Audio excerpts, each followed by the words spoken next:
এবারে আমি ডেকে নিচ্ছি কবি সুমিতাভ ঘোষালকে, রাইটার্স ওয়ার্ল্ডের সদস্য সুমিতাভ ঘোষাল। তার নাম আপনারা শুনে থাকবেন বিভিন্ন পত্র পত্রিকায়। পশ্চিমবঙ্গের আমাদের এতদ অঞ্চলের গত ভাষা শহীদ সংখ্যা 19শে মে রক্তিম দিগন্তেও তার লেখা বেরিয়েছে। আর পশ্চিমবঙ্গে নিয়মিত লিখে থাকেন। তিনি একটা বিখ্যাত নাম, সুমিতাভ ঘোষাল। ধন্যবাদ মিতাকে। বিখ্যাত নাম কিছু নই, হ্যাঁ লেখার চেষ্টা করি, এটা ঠিকই। ওই যে বললো ওই সংখ্যায় আমি একটা কবিতা লিখেছিলাম, সেই কবিতাটাই পড়ছি। এছাড়াও আরও একটা দুটো কবিতা পড়ব। এই কবিতাটার নাম অক্ষর প্রতিমা। মেয়ে, তোমায় যদি বর্ণমালায় বাঁধি, বুঝবে কি সেই মিথস্ক্রিয়ার মানে? কবিতার নিশিডা, সফেন ইশারা। একটা জীবন তুমি অকারণ মুখ বইয়ে, একটা জীবন শুধু বাইকের সিটে। আর কতদিন? নেমে এসো, মুখ বই থেকে নেমে এসো, ব্যাক সিট থেকে। বাংলা ভাষায় আমি কবিতা বুনেছি, পড়ো সেই কবিতা বলকল, পড়ে নাও নিজের শরীরে। পাপড়ির সুগন্ধি ছেড়ে হয়ে ওঠো অক্ষর রমণী। এই কবিতাটার নাম অলিক। আমার কবিতারা বড় বেশি পৌনঃপুনিক, বেশি বেশি প্রেম আর যৌনতার কথা বলতে চায়। যৌনতার ভেতরে যে রাজনীতি, আর রাজনীতির ভেতরে যে জ্যোতিচিহ্ন, মাঝে মাঝে সেই সবও খোঁড়াখুঁড়ি করে। অথচ আমি তো বলতে চেয়েছি আরও অনেক বিন্দু ও বিসর্গের কথা। লোহা যখন গরম হয় তখন কি করা উচিত, কিংবা ভাঙাচুরির কাঁচ যখন রক্ত চুষে খায়, বলতে চেয়েছি তাও। লিখতে চেয়েছি সেই পকেটমারের কথা, সুন্দর পোশাক পরা সভ্য মানুষেরা যাকে পিটিয়ে মেরে ফেলছে। লেখার কথা ছিল ভীরুতার কথা, কাপুরুষতার কথাও। লেখার কথা ছিল গ্রহপুঞ্জের রহস্য নির্যাস। বদলে শুধুই ফিরে ফিরে এসেছে প্রেম ও যৌনতার কথা, সেই সব মুদ্রার কথা যা কিনা নেহাতি অলিক, বরফ পড়ার মতো সাদা। নমস্কার। অনেক ধন্যবাদ সুমিতাভদা, খুব সুন্দর ছোট্ট দুটো কবিতা পাঠ করলেন। এবারে আমাদের পুস্তক প্রকাশ। আমি ডেকে নিচ্ছি লুৎফর রহমান লস্করকে, মঞ্চে ডেকে নিচ্ছি। আপনি আসুন। লুৎফর রহমান লস্কর, তাকে মঞ্চে ডেকে নেওয়া হচ্ছে। আমি ডেকে নিচ্ছি রাইটার্স ওয়ার্ল্ডের সভাপতি স্বপন ভট্টাচার্যকে মঞ্চে।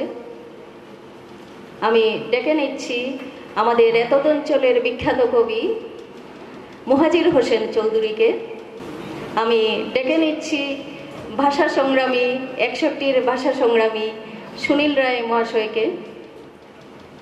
আমি ডেকে নিচ্ছি আবিদ রাজা মজুমদার, 61-র ভাষা সংগ্রামী আবিদ রাজা মজুমদার স্যারকে, লেখক ভাষা সংগ্রামী আবিদ রাজা মজুমদার। এবারে পুস্তক প্রকাশিত হবে, মোড়ক উন্মোচিত হবে, life of Sufi Maulana Mehsin Mahmud Ali and Sufi Maulana Mahmud Ali, reformist and freedom fighters. আমি এখানে সাবির চৌধুরী স্যার আছেন। আচ্ছা, আমি তো দেখিনি। সাবির আহমেদ চৌধুরী স্যারকেও ডেকে নিচ্ছি। তিনি সমাজকর্মী, এতদ অঞ্চলের বিখ্যাত সমাজকর্মী। আচ্ছা, আমি মৌলানা ইউসুফ আহমেদকে, যিনি সমাজকর্মী এতদ অঞ্চলের, ডেকে নিচ্ছি। এখানে এই বই নিয়ে যে যার বই মানে লেখা হয়েছে, যার কথা, মৌলানা মেহমুদ আলী, তার ছেলে প্রয়াত মৌলানা মেহমুদ আলীর পুত্র ইউসুফ আহমেদ, মৌলানা ইউসুফ আহমেদ, তাকেও মঞ্চে আহ্বান করলাম। এবারে এই পুস্তকটি প্রকাশিত হবে।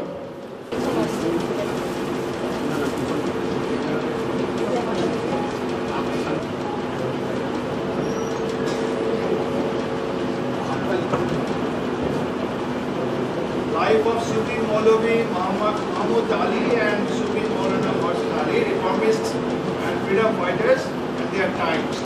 Lutfur Rahman Lashkar Mahashay Lekha, এই পুস্তকটি আজকে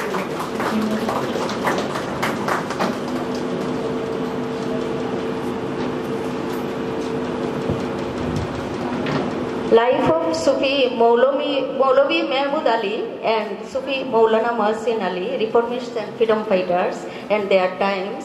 এই পুস্তকটি লুৎফুর রহমান লস্করের লেখা এবং প্রকাশিত হলো নতুন দিগন্ত প্রকাশনীর থেকে। আমি লেখককে বলবো যে এই বইটি লেখার প্রেক্ষাপট সম্বন্ধে তিনি কিছু বলুন। লুৎফুর রহমান লস্কর কিছু বলবেন। নমস্কার, আমি নিজে কোনো লেখক নই এবং হয়তো জীবনে দুই একটা প্রবন্ধ লিখেছিলাম, কিন্তু বই হিসাবে এটাই আমার একমাত্র পুস্তক। আমার এটাতে অনুপ্রেরণা ছিল যে আমার পিতামহ সুফি মাহমুদ আলী লস্কর, তিনি আমাকে অত্যন্ত ভালোবাসতেন। আমার বাল্য জীবন দারিদ্রতার মধ্যে ছিল, তাই আমি ওনার কাছ থেকে সব ধরনের সাহায্য পেয়েছি এবং তিনি একজন অতি জনপ্রিয় ব্যক্তি ছিলেন, কারণ তিনি শুধু যে মৌলানা এবং মৌলভী ছিলেন এমন নয়, তিনি ছিলেন সমাজসেবক এবং দেশপ্রেমিক। যখন স্বাধীনতা সংগ্রাম শুরু হলো তখন তিনি স্বাধীনতা সংগ্রাম সময়ে আত্মনিয়োগ করলেন। তিনি প্রথম দিকে সবাই জনগণকে আহ্বান করলেন যে আমরা ব্রিটিশের নাগপাশ থেকে মুক্ত হয়ে আমরা স্বাধীন ভারতবর্ষ হলে আমাদের সবার জন্য সুবিধা হবে। তাই ওনার অনেক শিষ্য গ্রামেগঞ্জে ছিলেন এবং তিনি সবসময় মানুষের ভালো কীভাবে করা যায় সেই দিকে যত্ন নিতেন। আমাদের যে স্বাধীনতা সংগ্রাম চলছিল সেই সংগ্রামে যখন সংগ্রামে সবাই ব্যস্ত, সেই সময় খিলাফত আন্দোলন শুরু করলেন মৌলানা আবুল কালাম আজাদ এবং অন্যান্যরা।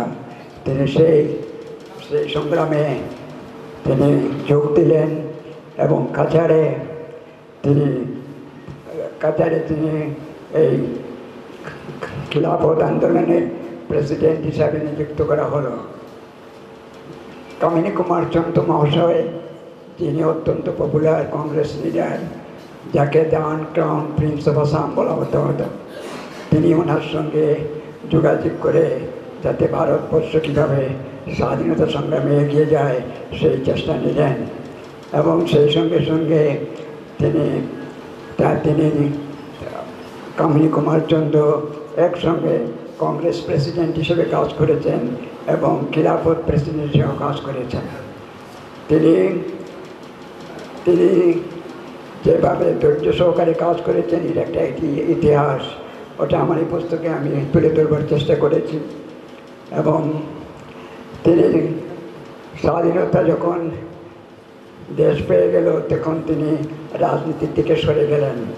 তা ওনাকে পেনশনের ব্যবস্থা করছিল সরকার, কিন্তু তিনি বললেন আমরা পেনশন নেব কেন, আমরা দেশের নাগরিক, দেশের জন্য কাজ করা আমাদের কর্তব্য। সুতরাং তিনি বিনয় সহকারে পেনশন প্রত্যাখ্যান করেছিলেন। যখন সমাজে কোনো সময় কুন্দল দেখা দিত, ধরুন 1950-তে রাইট হলো, সেই সময় তিনি শিলচরে অত্যন্ত গঠনমূলক কাজ করেছেন, নেতৃত্ব ব্যক্তিদের সঙ্গে যোগাযোগ করে কীভাবে পিস মেনটেন করা যায় এই যে কাছাড় জেলাতে।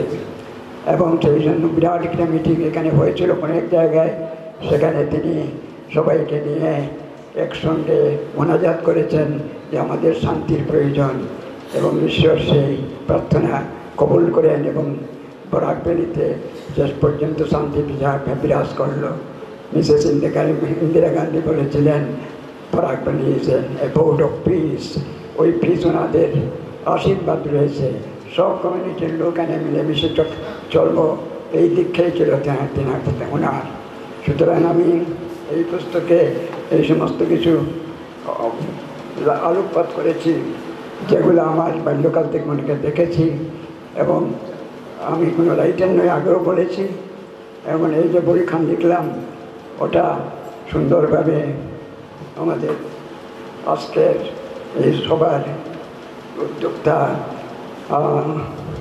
মিতা দাস মহোদয়কে আমার আন্তরিক অভিনন্দন এবং কৃতজ্ঞতা প্রকাশ করছি। আমি ভাবছিলাম না এইভাবে এটা এখানে উন্মোচন করা হবে। আমরা ওটার বঙ্গানী বদলের চেষ্টা করছি এবং ওটা 70 শুরু হয়েছে, 70 হবে, পরে ওটা আমরা আবার নতুন করে উন্মোচন করব। আমি আমাদের মূল্যবান সময় নিচ্ছি না, এইটুকু বলে আমি আমার কৃতজ্ঞতা অনেকগুলো স্বীকার করছি আর এখান থেকে বিদায় নিচ্ছি। এবারে সাবির আহমেদ চৌধুরী, যিনি সোনাই এমসিডি কলেজের প্রিন্সিপাল ছিলেন, বর্তমানে অবসরপ্রাপ্ত, তিনি কিছু বলবেন, একজন শিক্ষাব্রতী। নমস্কার। আজকে একটু আগে যার বইটা উন্মোচন করা হলো, হয়তো সেই লেখক সম্পর্কে আপনাদের কারোর কোনো পরিচিতি নেই এখন পর্যন্ত। উনি একজন রিটায়ার্ড আইএস অফিসার, মিজোরাম গভর্নমেন্টে ছিলেন এবং মিজোরাম গভর্নমেন্টের দীর্ঘদিন থেকে উনি রিটায়ারমেন্টের পরে অফিসার অন স্পেশাল ডিউটি রূপে কাজ করেছিলেন। ভালো লেখক, লেখেন কিন্তু অত্যন্ত বিনয়ী। আপনাদের কথার থেকে বুঝে নিয়েছেন অত্যন্ত বিনয়ী এবং কারোর সাথে খুব বেশি যে লেখক হিসাবে তার পরিচিতি আছে তা না, কিন্তু অনেকগুলো বই তিনি লিখেছেন এবং এনআরসির সময় অনেকগুলা ডকুমেন্ট যেগুলা যে জায়গায় পৌঁছানো ছিল বাঙালির পক্ষ থেকে, মাইনরিটির পক্ষ থেকে, সে কাজটা তিনি করেছেন এবং সেগুলা বর্তমানে কম্পাইল করছেন। সেই কম্পাইল অপশন পরবর্তীতে একটা সংস্করণ রূপে প্রকাশ করা হবে। আমি উনি যে বইটা লিখেছেন আজকে, যে ফ্রিডম ফাইটার এবং সমাজ সংস্কারক সুফি মোহাম্মদ আলী এবং সুফি, দুজন সুফির, ওরা সমাজ সংস্কারক ছিলেন এবং সেই সঙ্গে স্বাধীনতা সংগ্রামী ছিলেন। মহাত্মা গান্ধীর সঙ্গে একই সভায় একটা সভায় সভাপতিত্ব করেছেন এবং সেই সভায় সেগুলোতে তিনি পরবর্তীতে স্বাধীনতা সংগ্রামের অনেক আন্দোলনে অংশগ্রহণ করেছেন। আমরা অনেককে ইতিহাসে রাস্তা করে ফেলে দিয়েছি, তাদেরকে আর মনে রাখি না। নতুনভাবে সেই নতুন প্রজন্মের কাছে পুরাতন সেই স্বাধীনতা সংগ্রামীদেরকে আবার নতুনভাবে পরিচয় করে দিচ্ছেন। লুৎফর লস্কর সাহেব 80 বছর, একজন বৃদ্ধ 80 বছরের উপরে বোধহয় বয়স হয়ে গেছে। সেই সময় এই যে টাস্কটা তিনি করলেন সেটার জন্য নিশ্চয়ই আপনার তাকে ধন্যবাদ জানাবেন, সেটা বলবে না। আর নতুন দিগন্ত প্রকাশনী, সেটাও নতুন একটা আমাদের কাছে। নতুন দিগন্ত প্রকাশনী হওয়ার পরে থেকে অনেক বই, এগুলা বরাক উপত্যকার বইগুলা প্রকাশ করছে নতুন দিগন্ত। এর আগে একটা বই প্রকাশ করতে গেলে আমি 1991-এ একটা বই লিখেছিলাম, যে বইটা প্রকাশ করার জন্য গুয়াহাটি এবং গুয়াহাটি থেকে সরাইঘাট প্রিন্টার্স থেকে খাবার পেজটা চেপে নিয়ে এসেছিলাম এবং হাইলাকান্দিতে একটা প্রিন্টার্স ছিল, প্রেস ছিল, সেখানে গেছিলাম। কিছু অ্যারাবিক সেন্টেন্স ছিল, সেগুলোর জন্য অন্যান্য প্রেসে যেতে হতো। বাংলা, ইংলিশ এবং অ্যারাবিক 3টা ল্যাঙ্গুয়েজের জন্য অনেকগুলো প্রেসে দৌড়াদৌড়ি করতে হতো। সব এখন নতুন দিগন্ত থেকে এত সুন্দরভাবে, এবং প্রচ্ছদগুলো দেখবেন এত সুন্দর, কিছু করতে হয় না। ওই যে ডিজাইন যেগুলো করা, সেটা আমি ওই গুয়াহাটিতে সরাইঘাট প্রিন্টার্সে গিয়ে এমন কিছু আমার কিছু করিনি, যেটা নিয়ে এসেছিলাম। প্রচুর পয়সাও গিয়েছিল, কিন্তু অসংখ্য ধন্যবাদ মিতাপুর কাছ থেকে, যে একজন মহিলা হয়ে এত সুন্দর একটা প্রকাশনী সংস্থা চালাচ্ছেন এবং আমাদেরকে সুযোগ করে দিয়েছেন।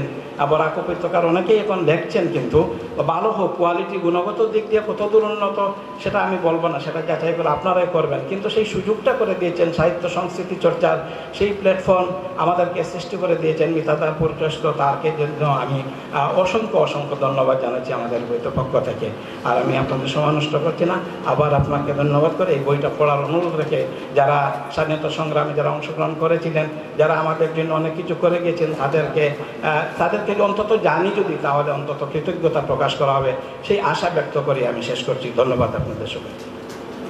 অনেক ধন্যবাদ সাবির আহমেদ স্যারকে। তিনি একজন সমাজকর্মীও আর শিক্ষার সঙ্গে জড়িত আছেন বিভিন্নভাবে স্কুল, কলেজ এগুলোর সঙ্গে তিনি জড়িত আছেন, আর সমাজকর্মের সঙ্গেও জড়িত আছেন, একজন শিক্ষাবিদ। এবারে আমি আবিদ রাজা মজুমদার স্যারকে ডেকে নিচ্ছি। তিনি একজন ভাষা সংগ্রামী 61-র, আর বিভিন্ন সমাজকর্মের সঙ্গে জড়িত আছেন লক্ষ্মীপুর অঞ্চলে, আর লেখক। আমাদের এই নতুন দিগন্ত প্রকাশনী থেকে আবিদ রাজা মজুমদার স্যারের ও সাবির আহমেদ চৌধুরী স্যারের অনেক বই প্রকাশিত হয়েছে। আবিদ রাজা মজুমদার স্যারের আরও বই রয়েছে আমার এখানে বর্তমানে যন্ত্রস্থ। আমি ডেকে নিচ্ছি আবিদ রাজা মজুমদারকে।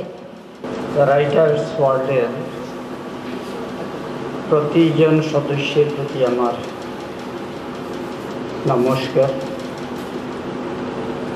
এবং আপনারা যে এখানে এসেছেন, বরাক উপত্যকায় এসেছেন, এর জন্য আমরা কৃতজ্ঞ। আজকে যে বইটা প্রকাশিত হয়েছে এটা তো স্বাধীনতা আন্দোলনকে অবলম্বন করে আমাদের দেশ আমরা স্বাধীন হয়েছি, কিন্তু আমাদের তত্ত্বাবধায়ক স্যার কিছুক্ষণ পূর্বে বলেছিলেন যে এটা স্বাধীনতা না দেশভাগ। দেশভাগ হোক আর যাই হোক, দেশভাগের ফলেও আমরা স্বাধীন হয়েছি এবং এই স্বাধীনতাটা অর্জন করতে গিয়ে আমাদের যে বিভিন্ন আন্দোলন হয়েছিল, এই আন্দোলনগুলোকে স্বাধীনতা আন্দোলন নিয়ে যারা আলোচনা করেন তারা বলেছেন 4টা ভাগ ছিল। প্রথমটা ছিল সিপাহী বিদ্রোহ, 1857 ইংরেজিতে সিপাহী বিদ্রোহ। ওটা নিয়ে আমাদের বরাক উপত্যকায় আমরা গৌরবান্বিত যে এখানে লাতুতে এবং বিন্নাকান্দিতে উত্তর পূর্ব ভারতের সিপাহী বিদ্রোহের সর্বশেষ সংঘর্ষগুলো হয়েছিল, বিশেষ করে বিন্নাকান্দিতে। বিন্নাকান্দির 1858 ইংরেজির 12ই ফেব্রুয়ারি তারিখে না জানুয়ারি তারিখে ওইখানে ব্রিটিশ সেনার সঙ্গে বিদ্রোহী সিপাহীদের যে সংঘর্ষটা হয়, সেই সংঘর্ষে এখানে 20 জন বিদ্রোহী সিপাহী মারা গিয়েছিলেন এবং এভাবে একটা বড় ইতিহাস আছে, এগুলো আলোচনা করলে অনেক সময়ের দরকার। তারপরের যে আন্দোলনটা হয়েছিল এটাতে 1920-21-এ, এবং এখানে এই মোহাম্মদ আলী সাহেব যে সভাতে সভাপতিত্ব করেছিলেন আমাদের এই শিলচরে, সেই সভাতে সেদিন নাকি 50,000 লোক জড়ো হয়েছিল। 1921 ইংরেজির তখনকার কাছাড়, সেটা বরাক উপত্যকা না, তখনকার কাছাড়ের পরিবেশ পরিস্থিতি, এবং সেই অবস্থাতে যে 50,000 লোক এখানে জড়ো হয়েছিল তার পেছনে যে সংগঠনের কত প্রাবল্য ছিল সেটা আমরা অনুমান করে নিতে পারি। এবং এটা করতে গিয়ে সতীন্দ্রমোহন দেব এবং মৌলেজর আলী মজুমদার একান্তভাবে চেষ্টা করেছিলেন বলে আমরা ইতিহাসে জানি। তার পরবর্তীকালে যে আন্দোলনটা হয়েছিল সেটাকে বলা হয় আইন অমান্য আন্দোলন 1930 ইংরেজি, এবং সেখানেও আমরা দেখেছি যে বরাক উপত্যকায় সংগ্রামীরা অংশগ্রহণ করেছেন। তার পরবর্তীটা ছিল 1942 ইংরেজির ভারত ছাড়ো আন্দোলন, সেটাতেও বরাক উপত্যকার সংগ্রামীরা, দেশপ্রেমীরা অংশগ্রহণ করেছেন। এবং বিশেষ করে এই লক্ষ্মীপুর অঞ্চলে 1921 ইংরেজিতে যে আন্দোলনটা হয়েছিল, এখানে আমি শুধু ওই লক্ষ্মীপুরের সামান্য ছোট্ট একটা জায়গাতে 44 জনের একটা তালিকা পেয়েছিলাম যে তারা 1 মাস থেকে 6 মাস পর্যন্ত কারাবরণ করেছেন ওই সভাতে যোগদান করার জন্য। এইভাবে একটা বিশেষ ভূমিকা রয়েছে স্বাধীনতা আন্দোলনের বরাক উপত্যকার। 1930 ইংরেজিতে গঙ্গাদয়াল দীক্ষিত একজন প্রাতঃস্মরণীয় নাম। তিনি যে আন্দোলনটা সৃষ্টি করেছিলেন এবং তার ফলে আমরা এখানে দেখেছিলাম যে একটা বড় অংশের বিশিষ্ট সমাজসেবীরা জেলে গিয়েছিলেন। 1942 ইংরেজিতেও আমরা দেখেছি বা ঠিক ওই ব্যাপারটা। গতিকে এই স্বাধীনতা আন্দোলন সম্পর্কে এই বইটাতে যে আমরা একটা সামান্য ভূমিকা পাবো, এইটাকে অনুসরণ করে যদি একটু বেশি করে আলোচনা করি, তবে সমস্ত বরাক উপত্যকা যেটাকে আমরা বলছি, তখনকার কাছাড় জেলার বর্তমানের বরাক উপত্যকাটা কিন্তু এক ছিল না। তখনকার কাছাড় জেলাটা ছিল বর্তমানের কাছাড় এবং হাইলাকান্দি জেলা, এই দুটা। করিমগঞ্জ জেলা যেটা, সেটা ছিল তখনকার সিলেট। এবং এই যে অংশটাতে যে বিশেষ ভূমিকা নিয়ে এখানকার জনসাধারণ যে দেশাত্মবোধের পরিচয় দিয়েছিলেন, সেইগুলো নিয়ে আমরা আলোচনা করে আরও অনেক জানব। আমি রাইটার্স ওয়ার্ল্ডের প্রত্যেকজন সদস্যের প্রতি কৃতজ্ঞতার সঙ্গে আমাদের এই এলাকাকে আরও জানবার জন্য অনুরোধ করছি। ধন্যবাদ।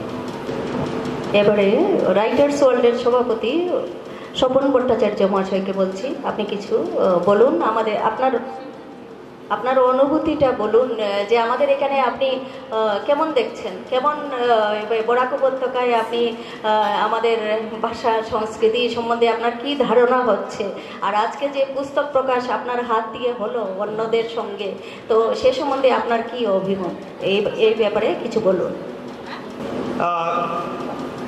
যারা এখানে আছেন উপস্থিত সবাইকে এবং যারা বাইরে আছেন সবাইকে আমার আন্তরিক প্রীতি শুভেচ্ছা জানাচ্ছি। বরাক উপত্যকার সঙ্গে আমার পরিচয় স্কুল জীবন থেকেই। আমি যে স্কুলে পড়েছি সেই স্কুলে, রামকৃষ্ণ মিশন স্কুলে, সেখানে শুধুমাত্র পশ্চিমবঙ্গের নয়, রামকৃষ্ণ মিশন পরিচালিত বিভিন্ন অঞ্চলের স্কুল থেকে সেই স্কুলে ছাত্ররা যেত। আমার অন্তত 7 জন বন্ধুর কথা মনে পড়ছে যারা আমাদের সহপাঠী ছিলেন। তারা সবাই বরাকের নয়, আসামের, কিন্তু বরাকের বন্ধুও ছিলেন। তাদের সঙ্গে যোগাযোগ থেকে গেছে, সুতরাং একেবারে নেই তা নয়। আর ধরুন বরাকের সাহিত্যের সঙ্গেও অল্প বিস্তর পরিচিতি আছে। তপোধীর বাবুর লেখা পড়ি, সব তপোধীর বাবুর বক্তৃতা এর আগে আরও অনেকবার শুনেছি, অনেক অকেশনে শুনেছি। তীর্থঙ্কর চন্দ্র আমার খুব প্রিয় নাট্যকার। তীর্থঙ্কর চন্দ্রের নাটক এক হিসেবে বিভাস চক্রবর্তীও বরাকের ভাষাকে নিয়ে গিয়েই আমাদের ওখানে ময়মনসিংহ গীতিকা করেছেন। সুতরাং এগুলোর সঙ্গে আমাদের পরিচিতি নেই তা নয়, পরিচিতি আছে। আসবার সুযোগ এই প্রথম হলো, এবং আপনাদের এই শিলচর শহরটিতে এসে, যে শহরে আরও বলে রাখি, আমাদের বন্ধু শান্তনু গঙ্গারেড্ডি এখানকারই ছেলে। সে একটি পত্রিকা করে, একটি সংখ্যা হয় বছর প্রতি, 19শে মে। সে 19শে মের সংখ্যা করে। 19শে মের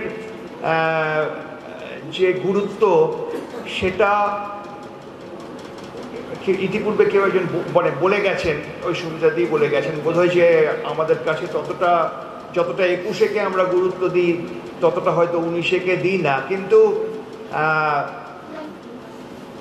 ব্যাপারটা সেরকম নয়। 19শে মের কথা আমরা জানি না তা নয়, কিন্তু ওই যে ধরুন একটা ভাষা আন্দোলন থেকে একটা দেশের জন্ম, তার একটা বোধহয়, এবং সেই সময়ে পশ্চিমবঙ্গ কেন্দ্রিক যে আলোড়ন, মানে ইন্দিরা গান্ধী মুক্তিযোদ্ধারা এখানে এলেন, তারা এখানে ক্যাম্প করলেন, রেডিও স্টেশন করলেন, এখান থেকেই আন্দোলনটা পরিচালিত হলো পশ্চিমবঙ্গ থেকে। পশ্চিমবঙ্গের বহু ছেলে, হিন্দু মুসলমান নির্বিশেষে, তারা ওপারে গিয়ে তারা মুক্তিযুদ্ধে সরাসরি অংশগ্রহণ করেছে। ফলে ওই একটা লিগ্যাসি বোধহয় থেকে গেছে, যার জন্য 21টা একটু বেশি রমরমা করে উদযাপিত হয়, আমি জানি না। কিন্তু আর 21কে যেহেতু আন্তর্জাতিক মাতৃভাষা দিবস হিসেবে ইউনেস্কো এবং ইউএনও স্বীকৃতি দিয়েছে, সেই জন্য হয়তো সেখানে চর্চাটা বেশি। তবে হ্যাঁ, এ তো মানে ভাষা সৈনিক হিসেবে, একজন অক্ষরকর্মী হিসেবে, প্রতিটি অক্ষরকর্মীর তরফ মানে হয়েই বলছি যে এটা তো আমাদের একটা পাপ, আমাদের একটা অপরাধ, যে আমরা এখানে 1961-র 19শে মে কমলা ভট্টাচার্য প্রথম ভাষা নারী শহীদ, তাদের কথা আমরা সমান গুরুত্ব দিয়ে যদি স্মরণ না করি, সেটা আমাদের পাপ। এই পাপটা দুর্ভাগ্যজনকভাবে আমরা এখনও করে চলেছি। এটা নেহাতি দুর্ভাগ্যের কথা। আপনাদের উপত্যকা, আপনাদের এতজনের সঙ্গে আজ এই ধীরে ধীরে বরাকে মানে উত্তর পূর্বের রাইটার্স ওয়ার্ল্ডের এই সফর, মানে এটাকে আমি সাহিত্য চর্চার জন্য এখানে আসা বলবো না, আমি বলবো এটা সাহিত্য সফর। অর্থাৎ আমরা আমন্ত্রণ জানিয়েছি আমাদের সদস্যদের ভেতরে যারা পারেন, কেননা তার অনেকেই অফিস কাছারি করেন, অনেকেরই ছুটি লাগবে, সবাই চাইলেই আসতে পারবেন না, একটু খরচপাতিরও ব্যাপার আছে। সুতরাং যারা পারবেন তারা চলুন, আমরা 7-8 দিন সময় করি। যদি মিতার সাহচর্য পাওয়া যায় মিতার সাহচর্য, মিতা প্রকাশ দাস প্রকাশ তো রাইটার্স ওয়ার্ল্ডের সঙ্গে বহুদিন ধরে জড়িত। রাইটার্স ওয়ার্ল্ডের অনুষ্ঠানগুলোয় প্রায় প্রথম থেকে মিতা জড়িত, প্রতিটি অনুষ্ঠানেই যান, মেয়ে বিশ্বরূপা যায়। সুতরাং বরাকের একটা হাওয়া, একটা গন্ধ, একটা অনুভব মিতা সবসময় নিয়ে যান রাইটার্স ওয়ার্ল্ডের প্রতিটি অনুষ্ঠানে। আজ সেই অনুভব, সেই গন্ধ, সেই বাগান থেকে পাবো, এই আশা রেখে আমরা এই আহ্বান জানিয়েছি আমাদের সদস্যদের কাছে যে চলুন আমরা বরাকেই যাই, আমরা ত্রিপুরায় যাই, সেখানে আমাদের বন্ধুরা আছেন, আমরা বরাকে যাই, আমরা জায়গাটাকেও চিনি। এবং ধরুন আমি বলছিলাম একটু আগে যে সুমিতা দেবী কথা প্রসঙ্গে বলতে গিয়ে বললেন যে ডি নোটিস নিয়ে ঘুরে বেড়াচ্ছে, একটা গল্পের প্রসঙ্গে বলতে। এই ধরুন ডি নোটিস কথাটা আমাকে তো সঙ্গে সঙ্গে স্ট্রাইক করবে না ওইভাবে। আমি পশ্চিমবঙ্গের অক্ষরকর্মী, আমাকে ডি নোটিস কথাটা সঙ্গে সঙ্গে স্ট্রাইক করবে না, এবং যেই মুহূর্তে স্ট্রাইক করবে সেই মুহূর্তে আমি বা আমরা একটা আত্মপীড়নে ভুগি যে আমরা কত ছোট জায়গা, বাঙালি বলি, নিজেদের বাংলা ভাষায় কথা বলি, কত ছোট জায়গায় নিজেদের চলাফেরা পরিসরকে সীমাবদ্ধ রেখেছি। যে আমার ভেতরে কেন সঙ্গে সঙ্গে স্ট্রাইক করবে না যে ডি নোটিস মানে ডি ভোটার হয়ে যাওয়ার নোটিস, ডি নোটিস মানে ডিটেনশন ক্যাম্পে পাঠানোর নোটিস, ডি নোটিস মানে ভূমিচ্যুত হওয়ার নোটিস, ডি নোটিস মানে আমাকে আমার থেকে উপড়ে ফেলে দেওয়ার নোটিস। এই অনুভবটা রেডিলি আমাদের ভেতরে যে হয় না, তার কারণ হয়তো এই মেলবন্ধনটুকুর অভাব। আশা করা যায় যে আমরা যারা এখান থেকে যাব তারা এই অনুভবের কিছুটা নিয়ে ফিরব। ভবিষ্যতে এই ভুল আমাদের বা এই চমকিত হওয়ার অনুভব আমাদের থাকবে না, যখন আমরা একজন পীড়িত শঙ্কিত নাগরিকের গল্পে পড়তে পারবো যে ডি নোটিস তাকে কতখানি পীড়নের ভেতরে ফেলে। এই যে লুৎফুর রহমান লস্কর সাহেব, প্রথম কথা বলি যে আমার এই বইগুলো মানে এই জাতীয় accounts of past and accounts of freedom fighting, accounts of the period on which you spoke or you have written in this book, সেগুলো সম্পর্কেও আমাদের জ্ঞান কিন্তু সীমাবদ্ধ। ধরুন এনার এই দুজন সুফি মানুষ, তাদের স্বাধীনতা সংগ্রামে কি অবদান আছে, তাদের স্বাধীনতা সংগ্রামে কি ভূমিকা আছে। আমাকে এখানকার সুফি কেন বলবেন, যদি সারা ভারতবর্ষে বা পশ্চিমবঙ্গ কেন্দ্রিক সুফি আন্দোলনের স্বাধীনতা আন্দোলনে কি ভূমিকা আছে, সুফিজমের স্বাধীনতা আন্দোলনে কি ভূমিকা আছে, আমাকে বলতে বলে আমি তো কিছুই বলতে পারবো না। প্রায় আমি জানি না, যারা স্পেসিফিক বিষয়ে ইসলামিক হিস্ট্রি ধরুন চর্চা করেন যারা, তারা কিছু কিছু বলতে পারবেন, কিন্তু সাধারণে এই বার্তাগুলো নেই, এই বার্তাগুলো পৌঁছয় না। এই বার্তাগুলো যে পৌঁছয় না তার দুটো দিক তো আছে। প্রথম কথা, আমরা কেবলমাত্র ইসলামিক হিস্ট্রিতে যারা সেই বিষয় নিয়ে চর্চা করেন এবং যারা স্বাধীনতা আন্দোলন নিয়ে চর্চা করেন, তাদের চর্চার ভেতরে এসে থাকবে যেটা সাধারণে পৌঁছয় না, আর সাধারণে পৌঁছে দেওয়ার চেষ্টাও সেরকম খুব একটা হয়নি। উনি একজন প্রাক্তন আইএএস অফিসারও বটেন। ওনার হাতে সময় এবং তথ্য এই দুয়ের সুযোগ এবং সেগুলোর সাথে কাজে লাগানোর ইচ্ছে, সুযোগটা পেয়েছেন উনি, কাজে লাগানোর ইচ্ছেটা ওনার ছিল। আর আপনি বোধহয় পরিবার সূত্রেই পেয়েছেন এদের। সুতরাং এই তিনের মেলবন্ধন, অনেক বইটা দেখলাম আমি, তথ্য সংগ্রহিত পেপার কাটিংস, তখনকার খবরের কাগজের ক্লিপ, এই সমস্তগুলো সমন্বয়ে, ফলে যিনি পড়বেন যার আন্দোলন এবং পুরনো দিনের কিভাবে বিভিন্ন মুভমেন্টের ভূমিকা আমাদের স্বাধীনতা আন্দোলনের ভেতরে ছিল, সেই সম্পর্কে যার ইচ্ছে আছে তিনি এক রাতে শেষ করে ফেলবেন বইটা। আমিও তাই করব। অত্যন্ত ইন্টারেস্টিং যে এমন কিছু মানুষকে জানা যার সম্পর্কে কিছুই জানা ছিল না, কিছুই জানা নেই, এবং যা জানবার অবকাশ আপনি যে করে দিলেন, এই জন্যে আপনি ধন্যবাদার্য। মিতা যে এই বই পুস্তক প্রকাশ করবার জন্য সাহস নিয়েছে, উদ্যোগ নিয়েছে, যে কোনো পাবলিশারই যে কোনো বই যখন করেন তিনি একটা রিস্কের ভেতর থাকেন। আমরা পাবলিশারের কাছে যারা যাতায়াত করি তারা কিছু কিছু বুঝি। সুতরাং মিতা যে এই রিস্কটা নিয়েছেন, এই ঝুঁকিটা নিয়েছেন, এর জন্যে তিনি আমাদের পুরো রাইটার্স ওয়ার্ল্ড জগতের রাইটার্স ওয়ার্ল্ড সংগঠনের তরফে প্রত্যেকের হয়ে আমি বলছি আপনি বিশেষ ধন্যবাদার্য। এবং আপনাদের সবাইকে অনুরোধ, বইটি পড়বেন, এটা আমাদের একটা অজানা জগৎ উন্মোচিত করবে। আমি আপনার পুস্তকটির সাফল্য কামনা করছি। ধন্যবাদ। খুব সুন্দর বক্তব্য রাখলেন আমাদের লেখক, অনুপ্রাণিত হলেন, আমরাও অনুপ্রাণিত হলাম। এবারে সুনীল রায়, ভাষা সংগ্রামী, 61-র ভাষা সংগ্রামী সুনীল রায়। সুনীল রায় তিনিও একজন লেখক, তারও পুস্তক প্রকাশিত হবে 29 জুলাই। 1961 সালের ভাষা আন্দোলন নিয়ে তার পুস্তক প্রকাশিত হবে 29 জুলাই। প্রকাশক নতুন দিগন্ত প্রকাশনী। আজকে এই অনুষ্ঠানে আমন্ত্রিত হয়ে আর আমি আপনাদের সামনে কিছু বক্তব্য রাখার সুযোগ পেয়ে নিজেকে ধন্য মনে করছি। আমি এই জন্য মিতা দাস প্রকাশের কাছে কৃতজ্ঞ যে এই যে সুফি মৌলভী মোহাম্মদ আলী এবং সুফি মৌলানা মসিদ আলী দুইজন সম্বন্ধে একটা পুস্তক আমি আজকে প্রথম পেলাম। যে সুফি সমাজ সম্বন্ধে, ভারতের সুফি সমাজ সম্পর্কে তাদের যে অবদান, সেই অবদান সম্বন্ধে কিছু জ্ঞান আমার কিছু পাঠ করার সুযোগ হয়েছে। কারণ ভারতে যে একটা সাম্প্রদায়িক সম্প্রীতি, বিভিন্ন ধর্মের মানুষের মধ্যে যে একটা সম্মেলন মানে একটা ভ্রাতৃত্ববোধ সৃষ্টি করার বিরাট অবদান আছে এই সুফি সমাজের। এবং এই সুফি সমাজের থেকে অনুপ্রাণিত হয়ে অনেকে ভাষা আন্দোলনও করেছেন, স্বাধীনতার আন্দোলনও করেছেন। যে সুফি সমাজ বা সুফি নামের সঙ্গে আমার একটা শ্রদ্ধাবোধ আছে। এছাড়া আমি আজকে আরেকটা কথা মনে করে দিই, আমি সংক্ষেপে বলবো, অনেকটা কথা হয়ে যাবে হয়তো। এই যে আজকে প্রথম একটা বই, আমি ইসলামিক বই বলুন আর স্বাধীনতা সেনানীর বই বলুন পড়া এখানে খুব উন্মোচিত হলো।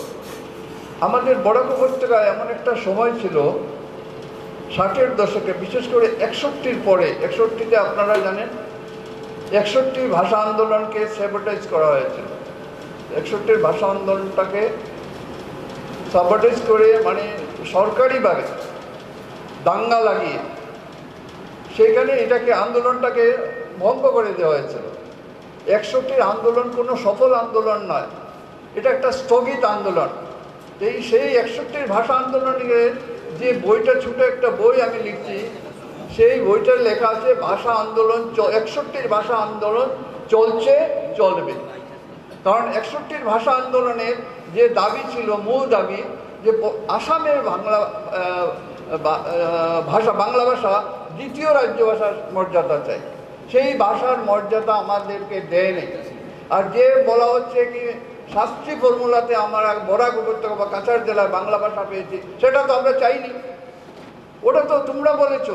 তাও 61-র 5 বছর পর 1966-তে ওইটা আমাদেরকে একটা ললিপপ ধরিয়ে দিয়েছে। ওটাতে আমাদের অনেকে আনন্দে আত্মহারা।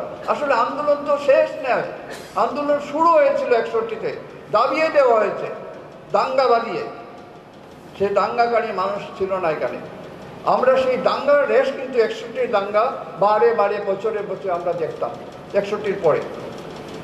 তখন 1969 ইংরাজি, আমি 66-তে আমি একটু নিজের কথাই বলিনি, 66-তে 66-তে আমি গুরুচরণ কলেজের সম্পাদক ছিলাম, মজলিস স্টুডেন্ট ইউনিয়ন বা মজলিস। ওরা সম্পাদক ছাড়ার পরে আমাকে স্টুডেন্ট ডেভেলপমেন্ট বা কলেজ ডেভেলপমেন্ট কমিটি একটা বানিয়ে আমাকে ওইখানে একটু মুখ্য ভূমিকায় রেখে দিয়েছিল। সেখানে প্রিন্সিপালও ছিলেন, সব শিক্ষকরাও ছিলেন, আমাকে ডাকল। তো আমার সামনে একটা সমস্যা এটা ছিল যে আমার বরাক উপত্যকায় আমি সম্প্রতি কীভাবে আনতে পারি। হঠাৎ মাথায় আসলো যে আমি সরস্বতী পূজা করি আমার কলেজে, আমি কি ইসলামিক কোনো অনুষ্ঠান করতে পারি? আমার মুসলমান বন্ধু তখন হাতে গোনা কলেজে পড়ে, 50 জন হবে না পুরো কলেজে। ফার্স্ট মানে তখন ইউনিভার্সিটির থেকে ডিগ্রি পর্যন্ত কয়েকজন মাত্র স্টুডেন্ট পড়ে, যে গুরুচরণ কলেজ। সেখানে ওদের সঙ্গে বললাম, ওদের থেকে অনেকের সঙ্গে আলাপ করে বুঝলাম মিলাদ মহফিল বলে একটা অনুষ্ঠান করা যায়, যেখানে সবাইকে নিয়ে করা যায়। সেই মিলাদ মহফিল আমি অধ্যক্ষ হরিপদ ভট্টাচার্যের সহায়তা, উপাধ্যক্ষ দেবব্রত দত্তর সহায়তায় এবং অন্যান্য অধ্যাপকদের সহায়তায় 1969 সনে আমি মিলাদ মহফিল এই বরাক উপত্যকায় প্রথম গুরুচরণ কলেজে করিয়েছি। এখন অন্য কলেজে মিলাদ মহফিল হয়, কিন্তু প্রথম আমি সেটা করেছি। এবং সৈয়দ মুস্তফা আলীকে এখানে এনেছিলাম, সৈয়দ আসলামের ইসলামিক পণ্ডিত, ওনাকে এখানে নিয়ে এসেছিলাম। এবং সেই অনুষ্ঠান করার পরে এরপরে কিছু ছাত্রদের নিয়ে আমরা পদযাত্রাও করেছি হিন্দু মুসলমান সম্মিলিতভাবে। এবং এরপরে আজকে যে বরাক উপত্যকার যে বাতাবরণ, যে অবস্থা, মাঝে মাঝে একটা দুইটা চিঙ্গারি দেওয়ার চেষ্টা করে, কিন্তু পাশের ঘরে আর আগুনটা যায় না। এখন পর্যন্ত এই অবস্থা, চেষ্টা কিন্তু করছে একটা শক্তি, চেষ্টা করে আমাদের মধ্যে আগুন ধরাবার। অনেক কিছু হয়, সেই বাবরি মসজিদ হোক আর বোম্বে ব্লাস্ট হোক, কিন্তু বরাক উপত্যকায় এর আঁচ লাগে না। আমরা এর সবাই থেকে দূরে আছি। এই প্যালেস্টাইনের যুদ্ধ হোক আর আফগানিস্তানের যুদ্ধ, আমরা এদের থেকে দূরে।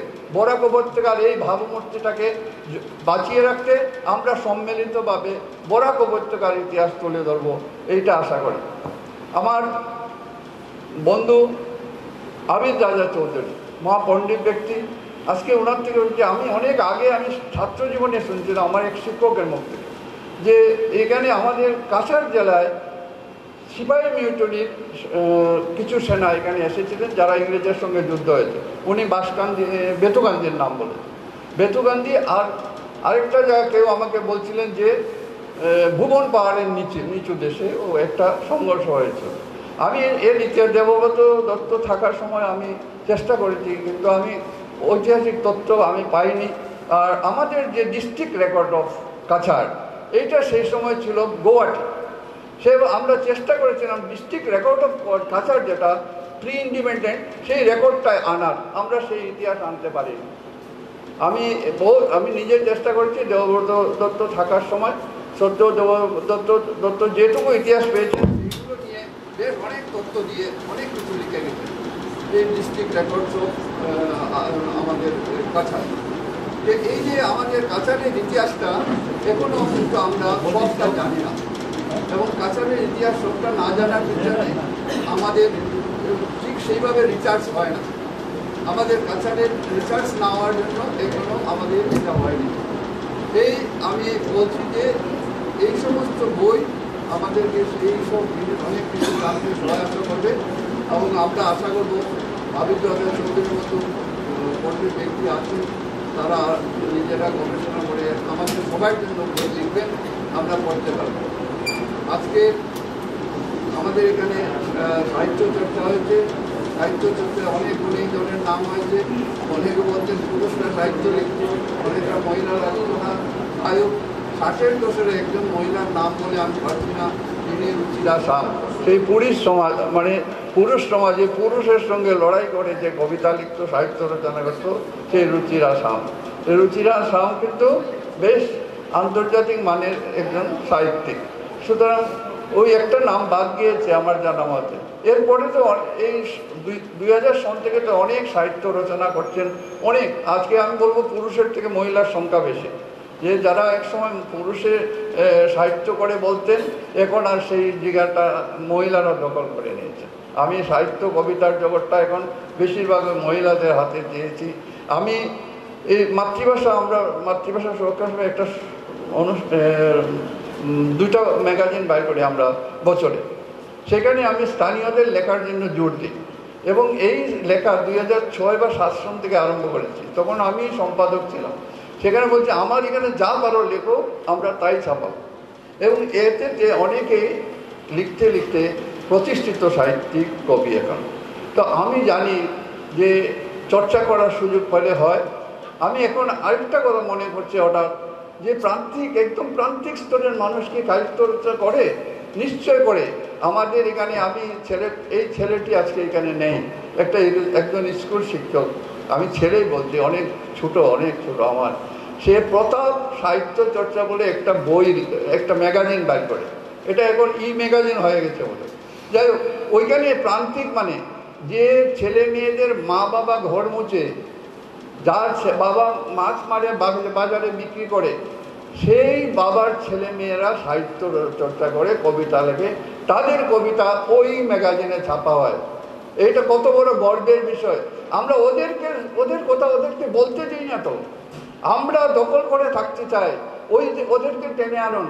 আমি এই একটা নাম বললাম যে কিন্তু সেই প্রান্তিক মানুষগুলোকে টেনে আনছে, যার মাছ ধরে, মাছ জাল মারে, নৌকা চালায়, বাসন মাজে, ঘর মুছে, তাদের থেকে সাহিত্য আনে, এবং তাদের সাহিত্য আমরা পড়লে বুঝতে পারি তাদের বোধা, তাদের কোথায় যন্ত্রণা। আমি আমার বক্তব্য লম্বা করছি না, আমার বক্তব্য এখানে শেষ। ধন্যবাদ, নমস্কার। অনেক সুন্দরভাবে সুনীল রায় তার বক্তব্য উপস্থাপন করলেন। তিনি মাতৃভাষা সুরক্ষা সমিতি নামে বরাক উপত্যকায় একটা সংস্থা আছে, সেই সংস্থার তিনি সভাপতি, শিলচর কেন্দ্রের সভাপতি, আর দীর্ঘদিন ধরে কাজ করে চলেছেন মাতৃভাষা বাংলা নিয়ে। তিনি লেখকও। এবারে মহাজির হোসেন চৌধুরী, তিনি দীর্ঘদিন ধরে লিখে চলেছেন কবিতা, আর দীর্ঘদিন তার চাকুরি জীবনে তিনি আবু আশফাক্য নামে লিখে গেছেন। আবু আশফাক্য, সেটা আমি তো ওনার নামই জানতাম। তারপরে যখন তিনি রিটায়ার্ড হলেন, তারপরে দেখি তিনি মহাজির হোসেন চৌধুরী নামে লিখছেন। আমি তো ভাবলাম বোধহয় অন্য কোনো মানুষ, নিশ্চয়ই এক মানুষ না, হয়তো ভাবিনি আমি। তারপরে তিনি নিজেই বললেন যে আমি আবু আশফাক্য ছিলাম, আমার ছেলের নাম আশফাক্য, তাই আমি আবু আশফাক্য। তিনি পুত্রের পরিচয়ে নিজের পরিচয় দিতে গৌরবান্বিত বোধ করেন। তো এবারে মহাজির হোসেন চৌধুরী। সবাইকে আন্তরিক অভিনন্দন। সময় অনেক চলে গেছে, আমাদের প্রোগ্রাম বেশি, দিদি বারবার বলছেন, তাই আমি সামান্য কথা বলবো যে লুৎফুর রহমান সাহেবকে আমরা এক দুধে অফিসার হিসাবে আমার ছাত্র জমানা থেকে চিনি, কিন্তু ওনার ভিতরে যে এই প্রতিভা এবং যাদেরকে নিয়ে লিখছেন, মৌলানা মাহমুদ হোসেন সাহেব, পীর সাহেব বলে আমরা জানি, আমরা পীর সাহেব নাম অনেকেই জানি না, কিন্তু মধুরবন্দের পীর সাহেব বললে ওনাকেই উল্লেখ করা হয়। এর পিছনে বিরাট এক ইতিহাস আছে, জনশ্রুতিও আছে।